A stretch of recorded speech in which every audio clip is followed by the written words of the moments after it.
이번 주부터 4주 동안에 우리 본당 앞에 있는 현수막 4개의 단어가 붙어 있습니다. 우리 교회의 4대 여러분 비전입니다. 다 같이 읽어볼까요? 이쪽부터. 첫째, 교육. 두 번째, 선교. 세 번째, 체육. 네 번째, 문화. 이 4가지입니다.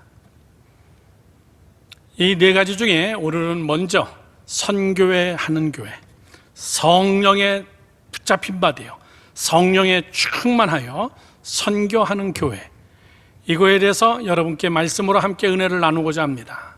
저를 보십시오. 저는 오늘 이 설교회가 특별히 우리 젊은이들에게는 여러분들의 일생일대에 정말 큰 결단과 각오, 다시 틀을 짜는, 그리고 무엇보다 중요한 것은 영어로 얘기하면 터닝 포인트, 뭔가 딱 돌 수 있는, 이것이 아니었구나, 이것이었구나라는 것을 깨닫는 그런 터닝 포인트의 설교가 되기를 바랍니다. 물론 매주마다 설교가 다 최선을 다합니다. 그런데 오늘 설교는 특별히 젊은이들에게 선교, 그러면 이것은 신학대학 가고 선교사로 헌신하고 특별한 사명을 가진 자들의 이야기가 아닌가, 이렇게 생각할 줄 모르지만 사도행전은 그렇게 얘기하고 있지 않습니다. 예수를 믿는 모든 자들은 다 선교가 메인 포인트라는 이야기예요. 오늘 성경은 이 이야기를 한 거고, 우리 교회가 선교하는 교회가 된다는 것을 특정 사람을 위한 이야기가 아니라 우리의 라이프가, 여러분들의 미래적 비전이 이 선교에 잘 맞춰주는 본질적 말씀으로 여러분에 다가가기를 주님의 이름으로 축원합니다. 자, 목사님 보십시오. 선교는 예수님의 지상명령입니다. 예수님이 부활하시고 승천하시고 마지막 자기를 쳐다보고 있는 자들을 향하여서 하신 말씀이 오늘 1장 8절의 말씀입니다. 땅끝까지 이르러, 온 유대와 사마리아와 땅끝까지 이르러 내 증인이 되라. 사랑하는 12제자만 불러다 놓고선 너희들은 나한테 3년 동안 훈련받았으니까 너희들은 꼭 요거 해야 돼, 그렇게 특별한 사람들에게 명령한 게 아니에요. 수천 명의 사람들이 바라봤다 그랬습니다. 그들을 향하여서 객관적으로 예외 없이 누구든지, 오늘 이거를 우리는 너무나 특정화시켰다는 사실이에요. 특정화라는 것은 교회는 큰 교회가 하는 것이다, 교회는 재정이 많을 때 하는 것이다, 교회는 특별히 훈련받은 사람들이 하는 것이다, 선교는 특별히 훈련된 사람들이 하는 것이다, 특별한 사명을 가진 사람들이 하는 것이다. 그래서 선교가 교회의 하나의 프로그램화 되었다는 것이 여러분 비극이에요. 저는 오늘 정말 주님의 마음을 품고 이 설교를 준비하면서 3가지 측면에서 설교를 우리 젊은이들이 확실하게 깨닫기를 주님의 이름으로 축원합니다. 아멘. 여러분들의 이야기입니다. 여러분들의 비전입니다. 오늘 그 3가지 중에 첫 번째가 무엇이냐면은 선교의 출발점은 성령의 충만함에서 시작한다, 이겁니다. 우리 다 같이 함께 찬양단, 그리고 우리 유튜브를 보는 모든 분들 스크린에 집중하면서 다 같이 함께 읽어봅시다. 시작. 선교의 출발점은 성령의 충만함에서 시작한다.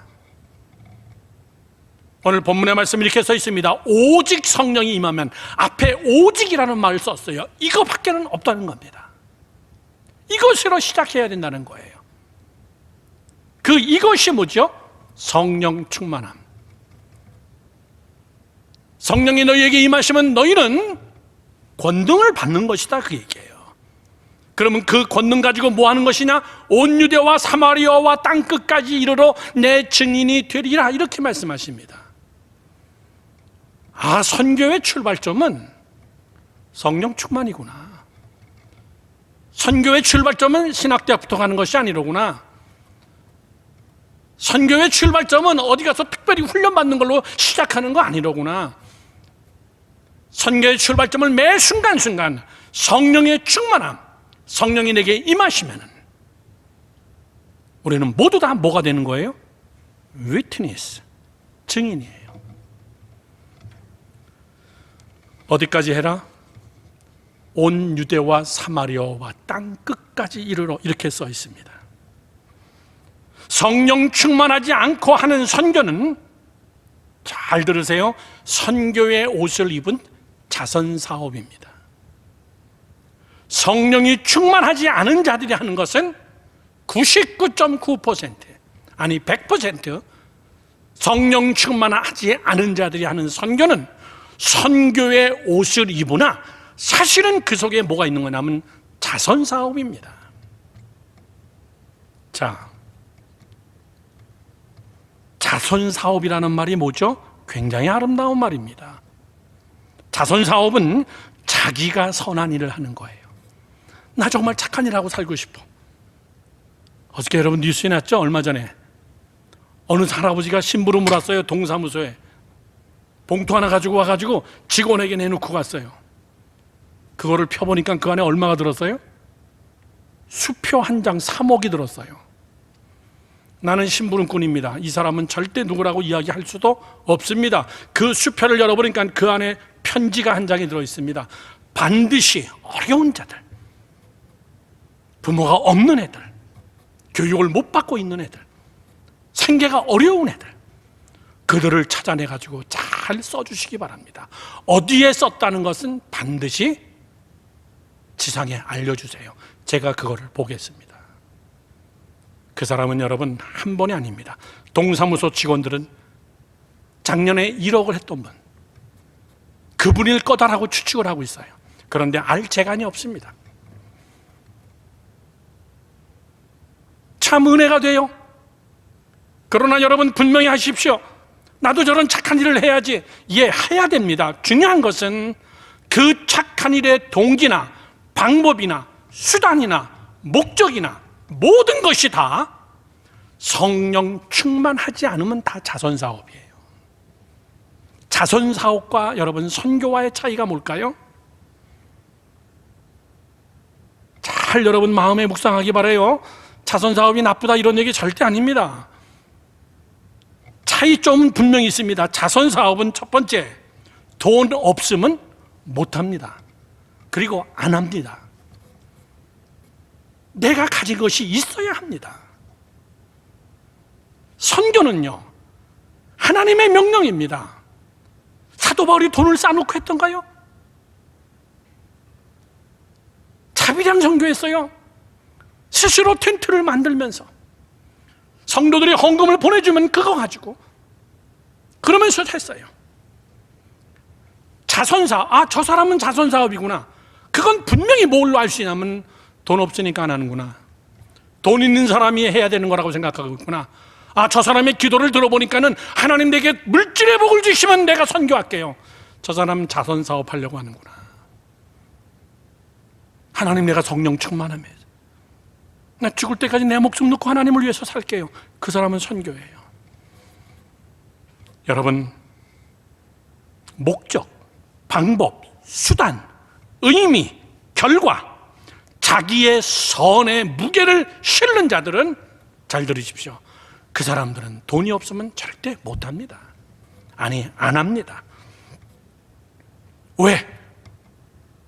그것으로 선을 태워야 되기 때문에, 그것으로 선을 만들어내야 되기 때문에, 그리고 내가 만족해야 되기 때문에. 그래서 예수 믿는 많은 사람들도 이렇게 기도합니다. 하나님이 내게 물질 주시면 내가 선교할게요. 기도가 틀렸어요. 너 자선사업 하겠다고 하는 거로구나. 하나님은 이야기합니다. 얘들아, 금도 내 것이고 은도 내 것이라는 거예요. 내가 성령 충만하라 그랬지 물질 충만하라 그랬냐? 너 그거 가지고 일한다고 생각하냐? 그 사람은 반드시 번아웃 됩니다. 돈이 없어서 교회가 선교 못하겠습니다. 교회가 자선사업 하려고 하는구나. 교회를 드러내려고 하는구나. 돈이 없어도 하는 것인데. 두 번째, 자선사업은요, 이런 티가 납니다. 환경이나 상황적 제약에 묶이면 중단합니다. 어려움이 오면 안 합니다. 자선사업의 특징입니다.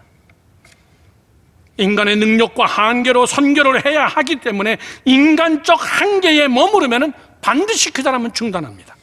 나는 지금 할 수 없어. 나는 할 만한 환경이 안 돼.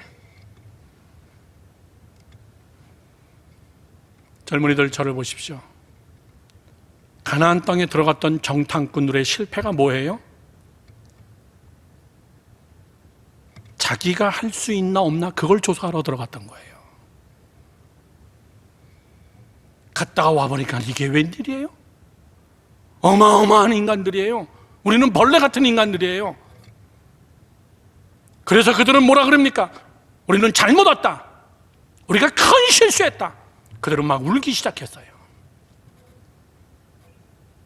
자기 힘으로 하려는 거예요. 내가 가진 걸로 하려는 겁니다. 나보다 작은, 그럼 가나안을 우리가 정복해서 이 땅을 우리가 만들자는 거예요. 쉽게 얘기하면 여러분, 젊은이들이 저지르기 쉬운, 아니 모든 크리스찬들이 저지르기 쉬운 것들이 뭐냐면은 하나님 없이 하려고 하는 거예요. 하나님 없이 이 정도는 내가 가진 돈으로 할 수 있다. 하나님이 없이는 내가 이 정도는 내가 물리치면서 할 수 있다. 이 정도 한계는 내가 극복할 수 있다. 여러분, 하나님은 정탐꾼들을 그렇게 보낸 게 아니에요.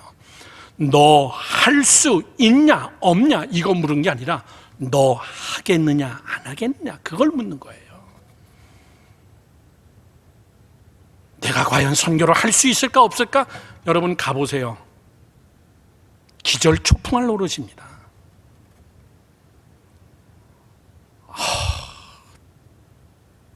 화장실도 손으로 닦는데 그 손으로 밥을 집어주는데 정말 돌아가시겠어. 종이가 없어요. 밑을 딱 큰일을 보고 나서 그 사람들은 왼손으로 닦습니다. 할 때 그렇게 하고 그냥 끝내버리는 거예요. 밥은 오른손으로 먹습니다. 수저도 없어요.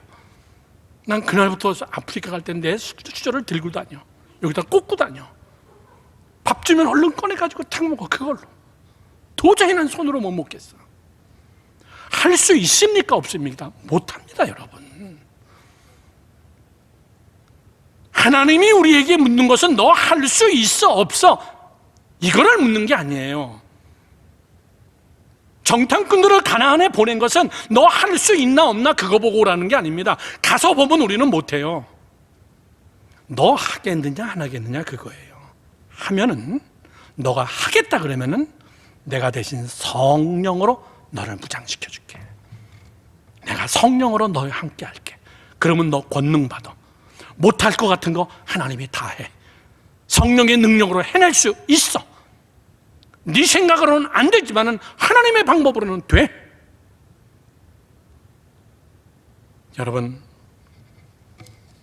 잘 보세요. 나는 우리 젊은이들의 마인드가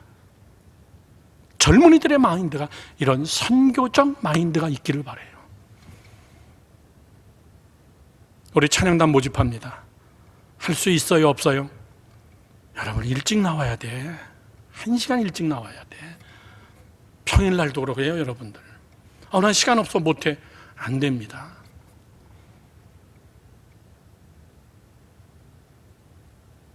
하나님이 우리에게 묻는 것을 여러분 분명하게 하세요. 우리에게 묻는 것은 너 할 수 있어 없어를 묻는 하나님은 절대 아닙니다. 뭘 묻습니까? Yes or no 이거를 묻는 거예요.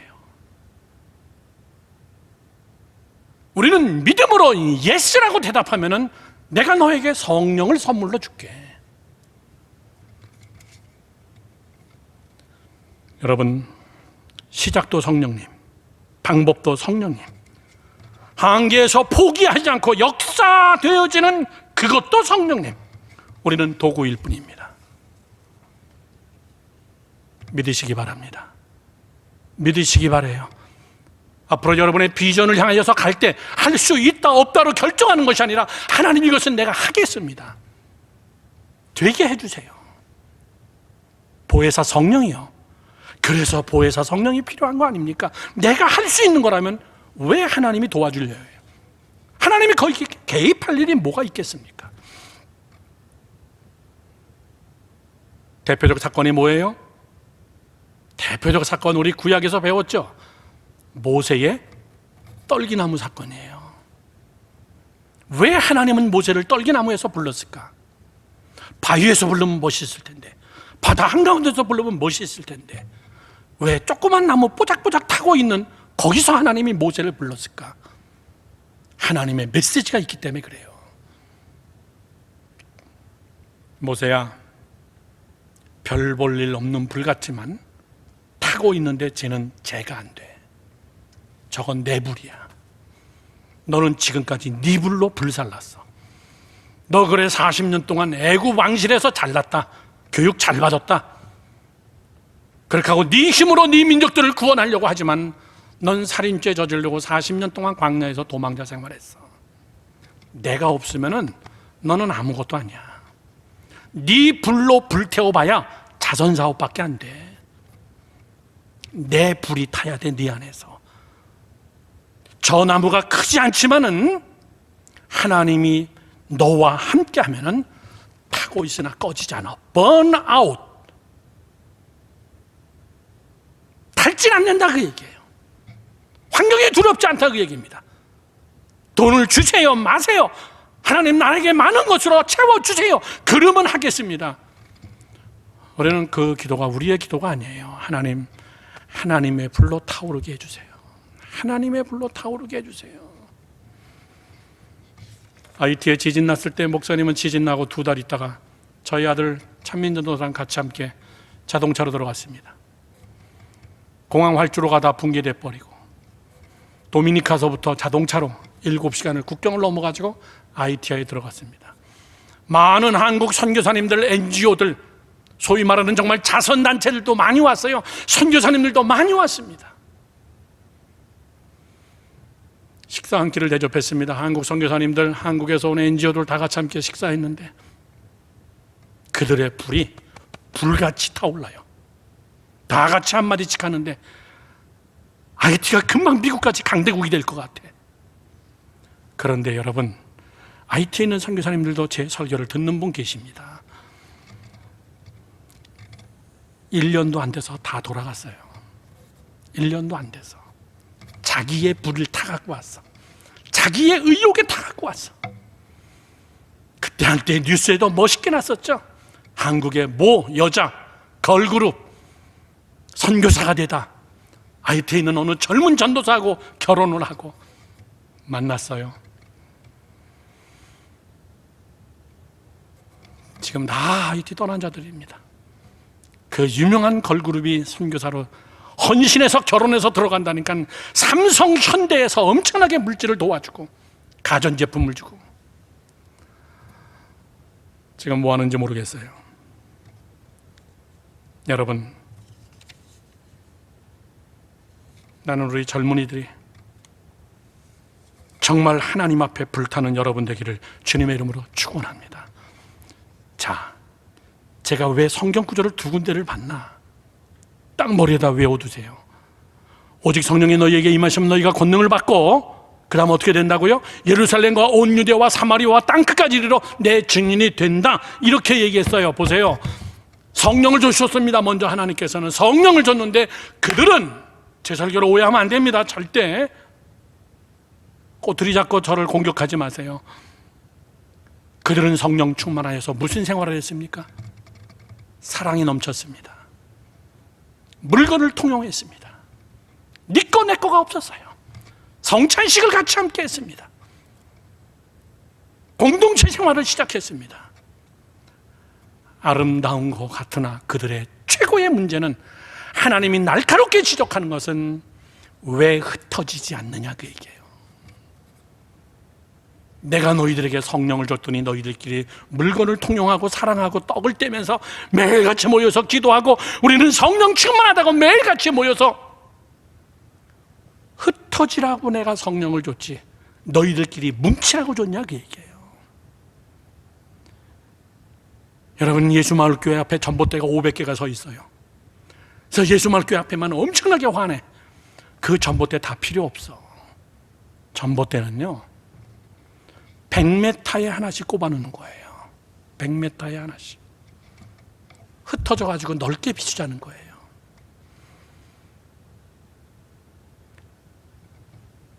하나님은 그래서 그들에게 어떤 일을 하십니까? 하나님이 사울이란 자를 들어서 로마의 핍박을 통해서 그들을 확 하나님이 흩어버립니다. 하나님이 선교를 시작하신 거예요. 사도행전 1장 8절에서 사마리아와 땅끝까지 이르러 내 증인이 되라. 안 되고 매일같이 성령 충만하고 매일같이 모여서 그들이 사랑의 교제만 나누니까 그들은 정말 사랑의 공동체 같은데 하나님이 볼 때는 웃기고 앉아 있는 거예요. 하나님은 그들을 핍박으로 확 다 흩어버렸습니다. 그 흩어버린 사람들이 8장 뒤에 넘어가서 사도행전 8장 1절에 그 말이 나오는 거예요. 다시 한번 볼까요? 8장 1절, 그날에 예루살렘에 있는 교회에 큰 박해가 있어서 사도 외에는 어떻게 됐다고요? 사도 외에는 유대와 사마리아와 모든 땅으로 다 흩어지니라. 목사님 보세요. 사도행전 1장의 말씀이 8장 가서 응답된 거예요. 뭘로 응답됐습니까? 뭘로 응답됐어요? 핍박으로 응답됐어요.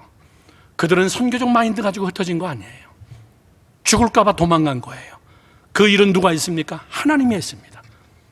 하나님이 흐트러 버렸어요. LA에 있는 저희 선배님이 제가 대학원 때 그 교회 가서 예배를 드린 적이 있습니다. 우리 합창단이 그 교회 가서 예배를 인도했어요.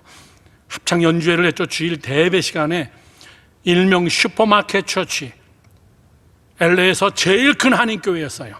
슈퍼마켓을 통째로 사서 파킹장을 하고 그리고 슈퍼마켓을 다 터서 그리고 대배당을 만들었어요. 엄청나게 많은 한인들이 모였습니다.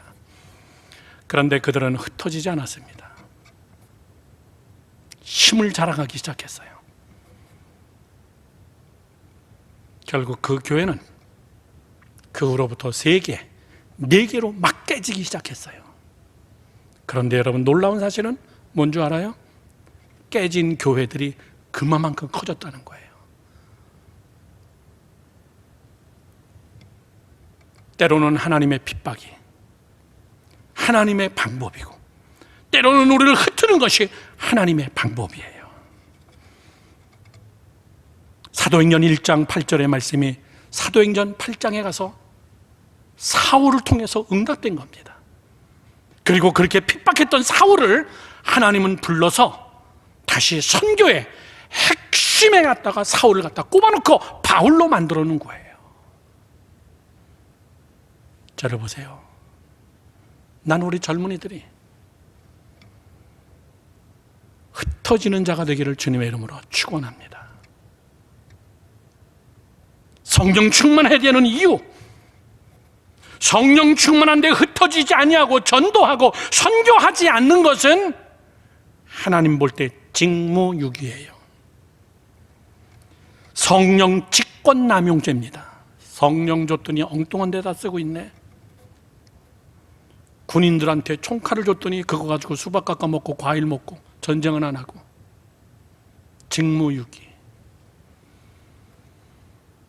선교는 이렇게 출발하는 겁니다. 하나님이 하시는 겁니다. 내가 하는 게 아니에요. 자꾸 자선사업 하려고 하지 마세요. 하나님, 내가 하겠습니다 마음 먹으면 하나님은 할 수 있도록 나와 함께 하시고, 그 일이 되도록 하나님은 나에게 능력을 주시고, 그 일이 이루어질 수 있도록 하나님은 그 일을 계획하시는 하나님이심을 믿으시기 바랍니다. 두 번째입니다. 두 번째, 선교를 위해 교회가 존재하지 교회를 위하여서 선교가 존재하는 거 아니다. 젊었을 때부터 여러분이 딱 알고 있기를 바라요. 선교를 위해서 교회가 존재하는 것이지 교회를 위해서 프로그램으로 또는 교회를 위하여서 선교가 존재하는 것은 아니다, 그 얘기예요.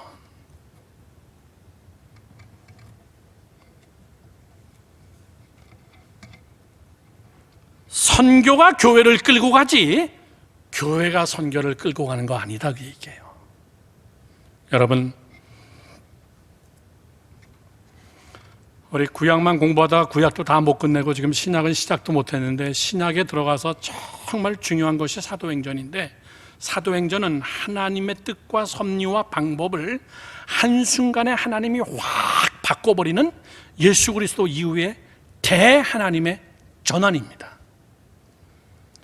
우리가 사도행전, 사도들이 다니는 행전이다 하지만 사실은 사도행전은 뭐의 시작이냐면 성령의 기름 부음의 시작이에요. 성령의 역사의 시작입니다. 사실은 정확한 것은 성령 행전이에요. 성령이 하신 일들을 기록해 놓은 거예요. 사마리아와 땅끝까지 가는 하나님의 복음의 메시지들, 그 사람들은 신학 공부한 사람 아니에요. 신학대학에서 공부한 사람들 아닙니다. 다 평신도들이에요. 코로나 이거 될 것도 아니에요, 여러분들. 난 코로나가 잠잠해지면은 여러분들과 같이 함께 성지순례 간다고 약속했지만, 사실 성지순례의 정말 은혜스러운 부분은 이스라엘도 굉장히 은혜스럽지만은 이태리예요. 초대교회 교인들이 어떻게 신앙생활하다가 죽었고, 그들은 예수를 위해서 평생 장애자로 살겠다고 마음 먹고 카타콤 지하 땅굴에 들어가서 실명하고 평생 거기서 예수 믿으면서 죽는 사람들. 여러분,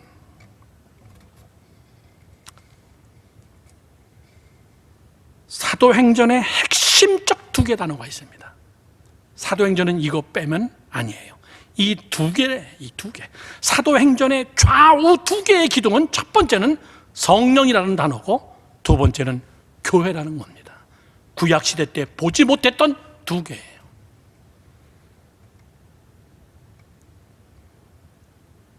예수 그리스도 부활 승천 이후에 성령을 부어주시면서 성령 행전, 사도행전이 쓰여지기 시작했고, 그리고 그들은 교회를 세우기 시작했습니다. 자, 우리 젊은이들, 차세대 여러분들, 교회로 끌고 갈 여러분들, 교회와 성령과의 관계예요. 왜 성령을 주셨고 왜 교회를 주셨을까? 그거 하나는 본문 1장 8절 말씀이에요. 너 증인되라. 우리 구약을 성경 공부할 때 배웠던 것 중에 첫 번째가 뭡니까? 성경 전체의 주제가 뭐예요? 하나님의 나라입니다.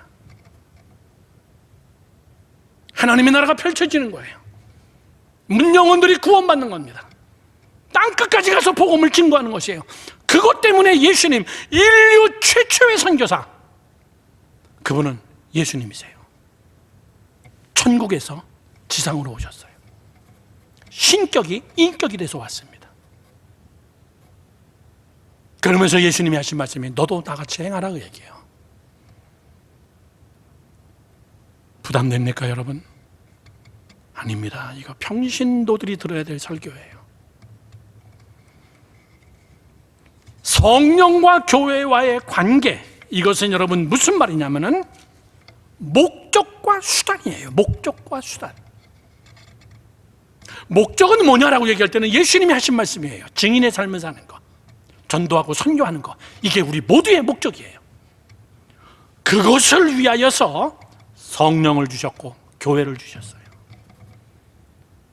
그러면 목적은 선교입니다. 수단은 교회와 성령이에요. 성령이 우리를 끌고 가는 겁니다. 성령이 교회를 끌고 가는 거예요. 어디를 향해서? 땅끝까지 증인의 삶을 살게 하기 위해서. 말이 마차를 끕니까? 마차가 말을 끕니까? 쉬운 해답이죠. 말이 마차를 끌어야 돼요.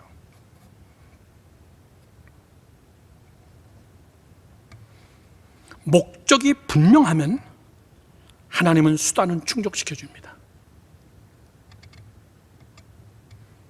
교회의 부흥, 교육, 치유, 문화, 이런 모든 것들을 하나님이 충족시켜 줍니다. 무엇을 위하여서?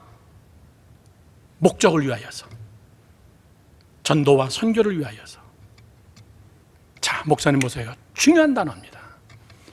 교회라는 단어는 이런 교회보다 대등한 입장에서 굉장히 중요한 교회는 뭐냐면 여러분이 교회라는 사실이에요.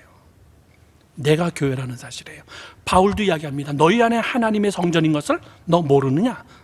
내 안에 하나님이 함께 하시지 않느냐? 그러면 너 교회고 너 성전이라는 거예요. 그러면 이런 결론이 나옵니다.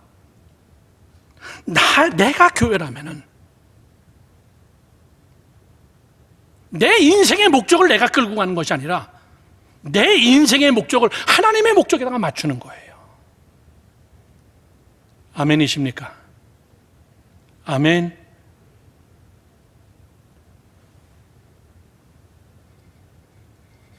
선교는 그 자체가 하나님의 비전이에요.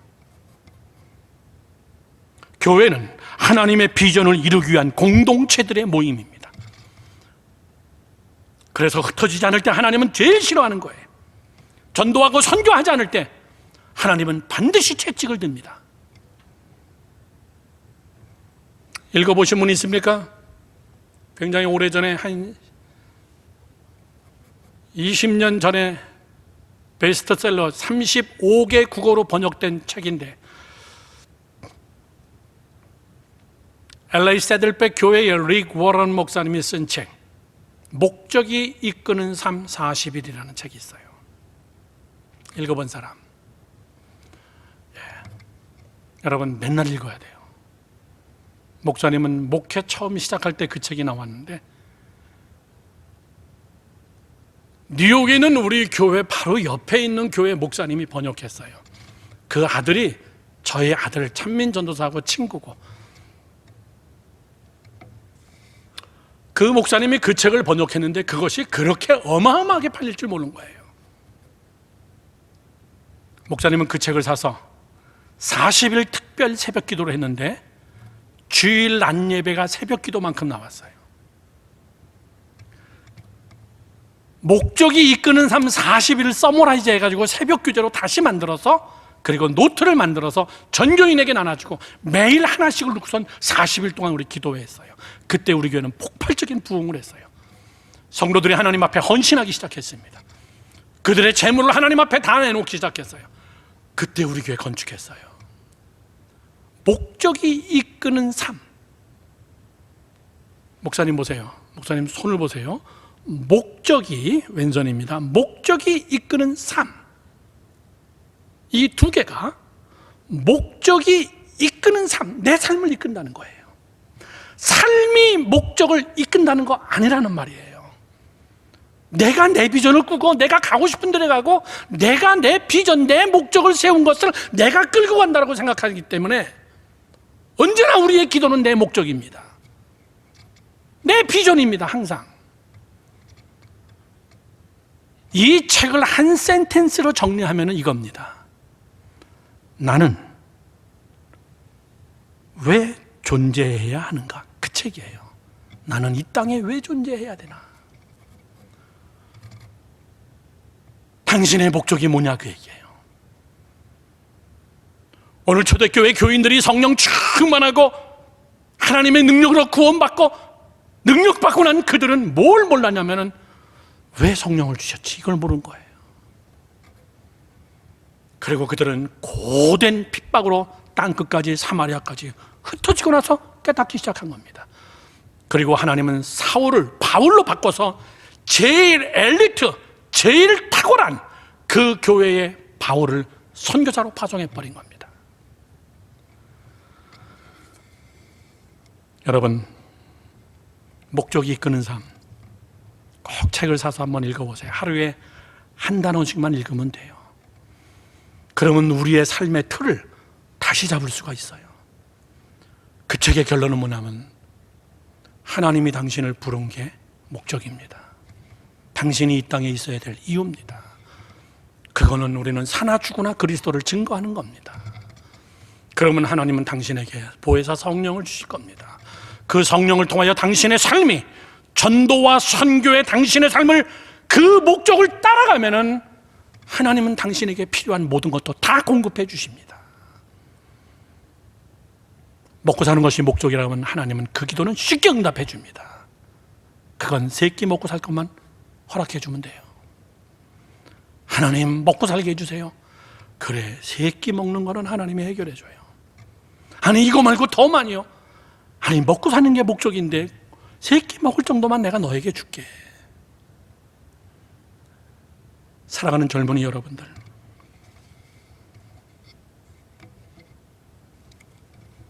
잘 들으셔야 됩니다. 우리가 성경을 읽는 것과 성경이 나를 읽는 것과는 하늘과 땅 차이예요. 맨 처음에는 내가 성경을 읽습니다. 그런데 어느 순간에는 성경이 나를 읽어버려요. 성경이 나를 훤하게 알고 있는 것 같아요. 어느 순간에는 우리가 내 꿈과 비전을 놓고 가는 것 같은데 이것이 집중력을 발휘하다 보면 그 꿈이 나를 끌고 가고 있어요. 그 꿈 때문에 포기하지 않는 거예요. 그 꿈 때문에 절망하지 않는 거예요. 그걸 우리가 꿈에 사로잡힌 자라고 얘기하는 거예요. 릭 워런 목사님이 쓴 이 책이 바로 그 얘기입니다. 당신의 목적과 삶의 의미와 당신의 비전과 이런 모든 것들을 선교와 전도의 하나님의 나라에 집중하여 맞춰서 쫓아가면은 하나님이 당신을 크게 쓸 겁니다. 믿으시면 아멘 하세요. 교회는 왜 부흥해야 되는데요? 전하기 위해서. 교회는 왜 여러분 기도하고 더 부흥해야 되고 왜 여러분들은 돈을 많이 벌어야 되는데요? 전도하고 선교하기 위하여서. 젊은이 여러분들이 그렇게 여러분 골격의 구조를, 내 라이프의 구조를 그렇게 딱 짜놓으면은 젊어서부터 하나님은 여러분들을 엄청나게 축복할 겁니다. 여러분의 꿈 이상의 꿈이 하나님이 이루실 겁니다. 여러분, 선교는 영어로 뭐라 그럽니까? 미션이라고 그럽니다. 미션, 사명이에요. 사명이 여러분 미션이에요. 그게 선교입니다. 내 사명은 뭐가 되는 겁니다? 그건 여러분 직업이에요. 직업. 직업은 사명이 아니에요. 직업은 그냥 먹고 살면 충분합니다. 사명은 뭡니까? 선교예요. 우리 예수 믿는 모든 자들의 똑같은 사명은 우리는 전도하고 선교하는 거예요. 그 일을 위하여서 나는 무슨 직업이냐, 그건 중요하지 않다 그 얘기예요. 이 구도가 틀리지 않기를 축원합니다. 가능한 한 저를 보세요. 젊어서 어렸을 때부터 그거를 딱 틀을 잡아 놓으세요. 왜 결혼하는데요? 선교의 동력자를 찾는 거예요. 나하고 같이 함께 선교할 수 있는 자, 나하고 같이 함께 전도와 선교할 수 있는 내 아내, 내 남편. 왜 공부하는데요? 선교의 도구가 되기 위하여서. 왜 돈 벌어야 되는데요? 먹고 살기 위해서. 여러분, 먹고 살기 위해서라고 기도하지 마세요. 하나님 딱 3끼 먹을 것만 줍니다. 아니에요. 목적이 분명하기 때문에. 지난주에 우리 청년부 윤빈이 동생 우빈이가 목사님 방을 왔어요. 이제 1월 달에 초등학교 3학년이 된다고 하는데 저금통을 가지고 목사님 돈 다 모았어요. 2번째 왔어요, 걔가. 첫 번째 왔을 때 내 마음을 굉장히 감동시켰습니다. 엄마랑 같이 왔죠, 첫 번째 올 때. 저금통을 가져와서, 우빈아 이거 어디다 쓰는 줄 아냐? 야, 알아요. 가난한 나라의 물값으로 쓰는 거예요. 그래, 오케이. 그런데 얘가 저한테 뭐라 그런 줄 알아요? 처음 왔을 때 난 윤빈이 동생인지도 몰랐어. 목사님 1억이 안 돼요 그러더라고. 뭐? 목사님 1억이 안 돼요 그러더라고. 너 1억 하고 싶구나 그랬더니 네 그러더라고. 걔한테는 억이 제일 커요. 내가 보기에는. 나는 걔를 위해서 머리에 손을 얹고 간절히 기도해 줬어. 하나님, 이거 동전 꽉 모은 건데 이건 하나님 1억입니다. 1억. 얘는 1억 하고 싶은 애예요. 근데 동전 갖고 온 거예요. 이거 하나님 1억입니다. 하나님 1억을 채워주세요. 두 번째 저금통을 또 갖고 왔을 때 저한테 주면서 그때 윤빈이랑 같이 와서 돌아가는 뒷모습을 보면서 제 2억 헌금했네? 그랬어. 제 2억 헌금했네. 뉴욕에 있는 열방교회 우리 교회 어린이들은 4학년서부터 IT 선교지에 갑니다. 가서 걔네들이 뭐 하겠어? 걔네들은 우리가 먹다 남은 이 폐병을 모읍니다. 교회 학교에서. 폐병을 모으면 하나에 여러분 5전 50원 수천 개를 모아야 수천 불이 돼요. 1년 내내 애들은 그거 모아요. 그 돈 전체를 가지고 애들을 IT에 보내주는 거예요. 축구공도 사갖고 가고 놀이기구도 사가고 음식도 사가고. 나는 걔네들을 키우기 위해서 보내는 거예요. 가서 유엔군들하고 같이 함께 유엔은 와서 뭐하나? 전쟁은 안 났지만 가난한 나라에 와서 유엔군들은 뭐하나? 한국 유엔군들은 뭐하나? 선교사님들은 뭐하고 사나? 어떻게 하는 것이 선교인가? 그 기록 일체를 다 기록해서 백악관에 보내면 백악관에서 그 어린이들에게 대통령 표창장을 보내주고 금메달을 보내줍니다. 여러분,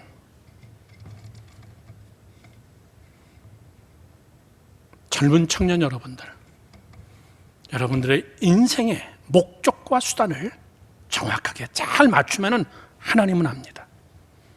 그것을 채우시는 하나님 앞에 헌신하기를 주님의 이름으로 축원합니다. 마지막 세 번째 결론은 선교는 축복의 씨앗이다 그 얘기예요. 선교는 축복의 씨앗이다 그 얘기예요.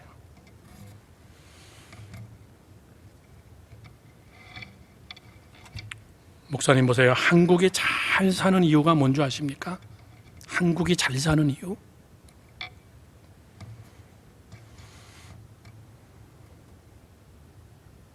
후진국이었던 한국이 전쟁으로 중진국이 되고, 그리고 G12, G20 20개 나라에 들어갔다가 G12 12개 나라에 들어갔다가 이제 여러분 G7 7개 나라에 들어가는, 무려 얼마 만에 전쟁 끝나고 나서 거의 20년, 얼마죠? 50년 만에. 어떻게 이렇게 여러분 부흥할 수 있을까? 어떻게 이렇게 잘 먹고 잘 살 수 있을까? 이유는 하나예요. 헛된 소리 하지 마요. 하나님이 그렇게 만들어 놨어요. 하나님이 그렇게 했어요. 하나님이 왜? 라고 얘기할 때는 여러분 분명히 아셔야 돼요. 교만하면 안 돼요.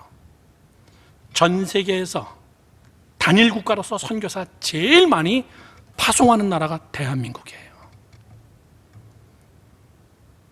하나님이 그거 기쁜 거예요. 나라의 존재가, 대한민국의 기독교가 선교에 올인하는구나.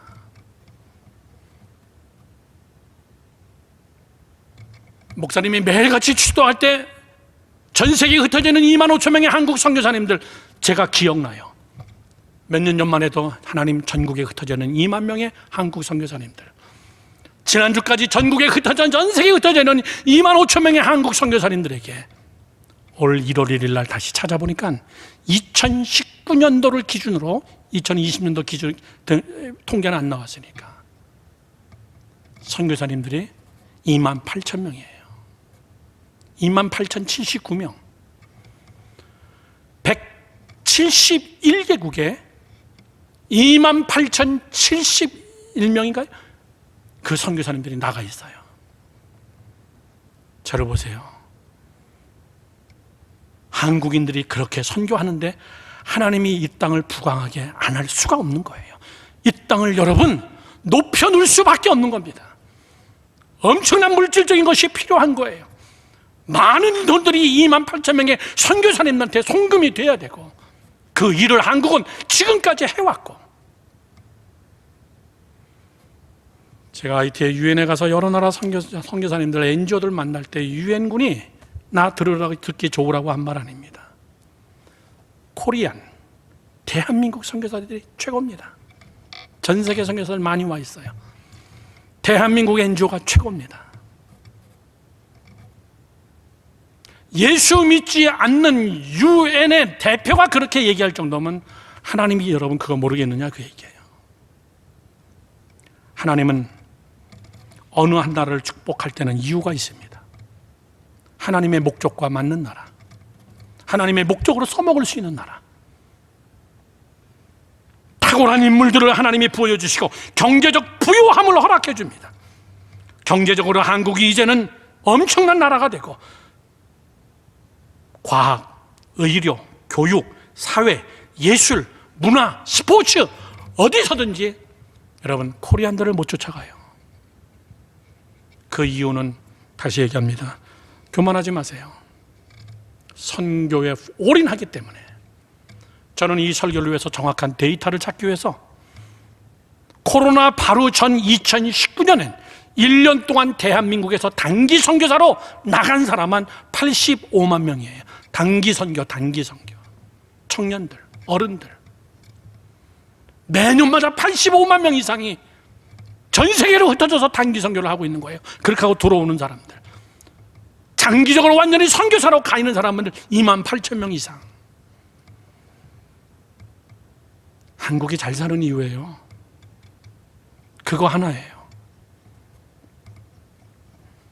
한국 선교사님들의 주요 사역은 목회자 배경에 선교사들이 많아서 교회 개척이 가장 많고 현지인 선교 훈련, 그 다음에 복지, 개발, 캠퍼스, 일반 교육, 어린이 청소년 사역, 신학교 사역, 비즈니스 사역, 문화, 스포츠, 음악. 이거는 평신도들이 해야 될 일이에요. 전분 사역. 목사님은 2021년도 코로나지만 아프리카로 나가려고 지금 준비를 시작했습니다. 우리 안 목사님이 아니에요. 나의 사역이 아닙니다. 사실 우리 모두는 다 이 일을 해야 되는 겁니다. 이런 자에게 하나님은 축복을 줘요. 선교는 축복과 직결되어 있습니다. 나는 여러분들이 작은 것부터 심으시기 바랍니다. 결단부터 심으세요. 예, 주님, 제가 하겠습니다. 저를 보세요, 여러분들. 작은 것부터 시작하세요. 난 우빈이한테 굉장히 은혜 받았어. 잘 써야 되겠다. 멋있게 써야 되겠다. 내가 쟤를 반드시 데리고 아프리카 한번 데려가야 되겠다. 가서 보여줘야 되겠다. 어떻게 썼나? 네가 저금통으로 헌금한 거 어떻게 했나? 반드시 아프리카든 남미든 데려가서 보여줘야 되겠다. 평생 저렇게 살게 만들어놔야 되겠다. 제가 인지호를 해서 그런 것이 아니에요. 여러분들 한 구자씩이라도 헌금을 해요. 정기 후원 중에 우리 청년들 한 사람도 없어. 10,000원이든 여러분 커피 2잔이면 한 달 후원할 수 있어요. 10,000원, 30,000원, 50,000원. 어느 회사는 회사의 이익금의 배당의 얼마를 정기적으로 우리한테 입금시키는 사람도 있고 1년에 하나씩 우물을 판다고 1,000,000원씩 미국 구자로 송금하는 회사가 있고 여러분 헌금해라 이런 얘기 아니에요. 복받아라 그 얘기입니다. 선교하라 그 얘기예요. 여러분의 라이프를 거기다 맞추라 그 얘기입니다. 잠언 11장 24절에 이렇게 써 있습니다. 흩어 구제하여도 더욱 부하게 되는 일이 있나니 과도히 아껴도 가난하게 될 뿐이니라. 잠언 11장 26절은 이렇게 얘기합니다. 곡식을 내놓지 아니하는 자는 백성에게 저주를 받을 것이나 파는 자는 그의 머리에 복이 임하리라. 잠언 28장 27절 말씀이 이렇게 써 있습니다. 가난한 자를 구제하는 자는 궁핍하지 아니하려니와 못 본 채 하는 자에게는 저주가 있을 것이다. 마지막 잠언 19장 17절 말씀이 이렇게 써 있습니다. 가난한 자를 불쌍히 여기는 것은 한 번 말씀했죠. 여호와께 꾸어주는 것이니 그의 선행을 그에게 하나님이 갚아주시리라. 여러분 제가 지금 구제에 대해서만 이야기했지만은 선교는 영혼 구원, 육신 구원, 가난하고 헐벗고 연약한 자들. 세 번째는 못 배운 자들의 정신적 교육 구원. 한국에 복음이 처음 들어왔을 때 뭐가 들어왔습니까? 병원이 같이 함께 들어왔어요. 학교가 들어왔습니다. YMCA가 들어왔습니다. YWCA가 들어왔어요. 음악이 들어오고 스포츠가 들어오고 과학이 들어오고 문화가 들어오고, 그래서 우리는 이렇게 잘 사는 나라가 됐어요. 여러분, IT 할 때마다 내가 IT 사람들한테 얘기해요. IT는 대한민국 6.25 때 군인을 보낸 나라예요. 우리는 그때 처참하게 못 살았어. IT가 도와줬어요. 에티오피아의 군인들이 대한민국 6.25 때 와서 많이 죽었어요. 그러나 그 이후 대한민국은 상당한 포커스가 하나님의 나라와 선교에 맞춰지고, 그거에 많은 교회들이 하나님 앞에 헌신하고 결단하고, 그래서 하나님은 우리에게 물질의 부여를 준 겁니다. 나는 오늘 이 설교를 하면서, 오늘 이 설교를 듣는, 유튜브로 듣는 자들, 오늘 이 자리에 앉아있는 찬양단 우리 스태프들, 여러분들이 하나님 앞에 삶을 목적이 이끄는 삶으로 만들어가는 여러분 되기를 주님의 이름으로 축원합니다.